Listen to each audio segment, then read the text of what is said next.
Welcome back to AM Northwest. From Wordle to connections, puzzles have never been more popular, but the original is still the favorite, Crosswords. Here to share his look at the history and cultural significance of the crossword puzzle, we welcome the author of Across the Universe, professional crossword constructor, Natan Last. Good to have you with us.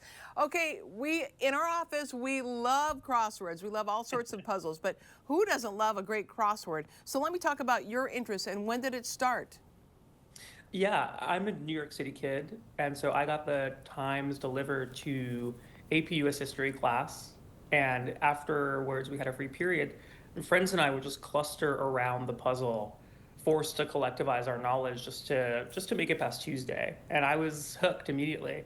I come from a family of math teachers, and so graph paper was scratch paper in my house, and I started doodling these rudimentary grids, just kind of drawing with letters, and didn't stop.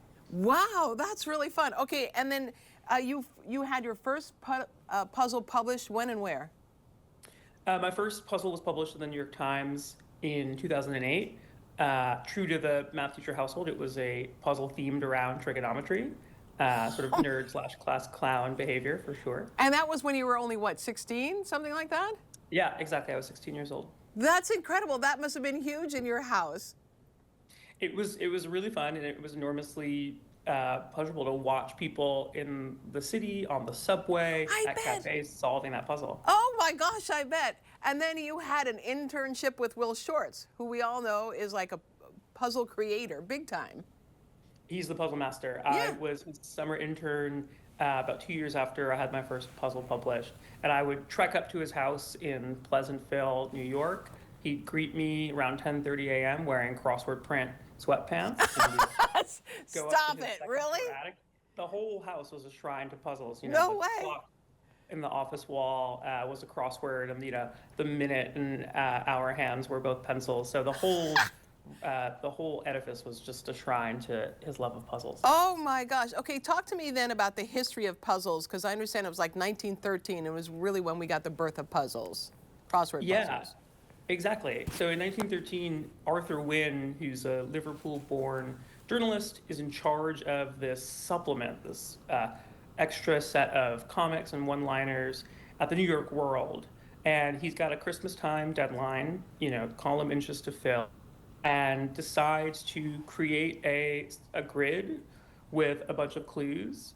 He calls it a word cross. It Oh, isn't funny. until- Word cross. Yeah, exactly. A few weeks later, accidentally, the typesetters spin it around the axis of the hyphen and crossword sticks.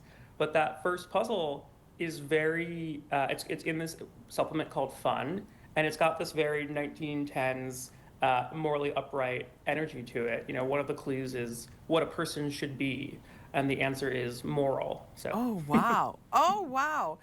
Okay, so when did things really take off? I understand it was like around 1990. Computers really helped crosswords take off. Yeah, so for a long time, puzzle makers had graph paper, they had, determination, and they had these door-stopping dictionary-looking books called crossword puzzle dictionaries.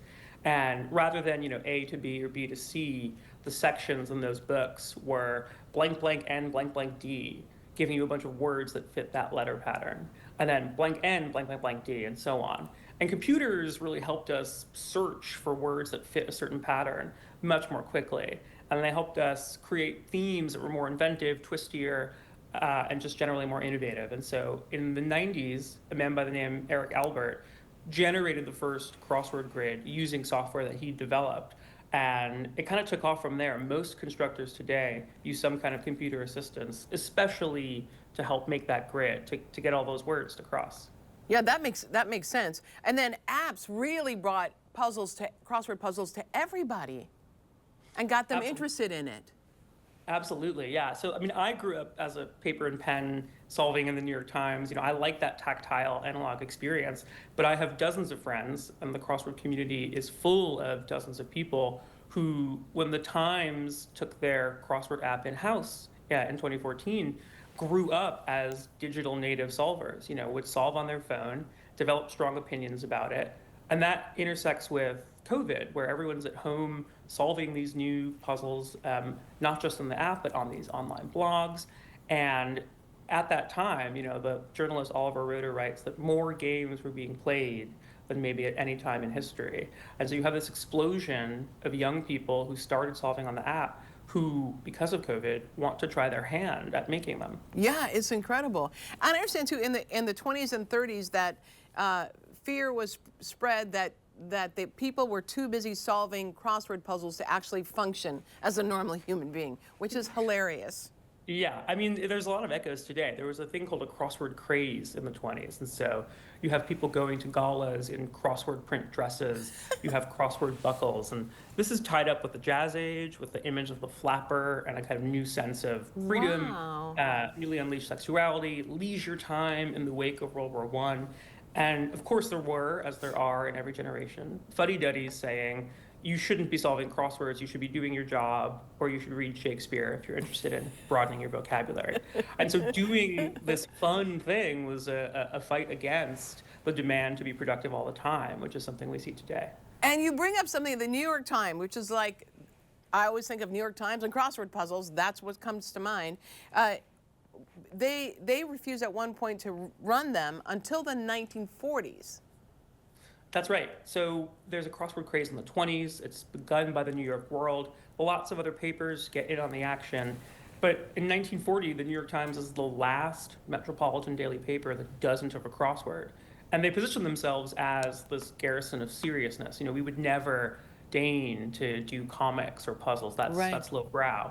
But it takes the fracture of Pearl Harbor for Margaret Farrar, the woman who becomes the inaugural puzzle editor at the New York Times, to send a memo to that paper's Sunday editor saying, there are going to be bleak blackout hours, people are going to be at home, you can't think of your troubles while solving a crossword. And so in 41, the Times finally acquiesces to this craze and begins its now storied career as a crossword publisher. Which is fascinating because most of the constructors, if not all, except for Margaret, were white men.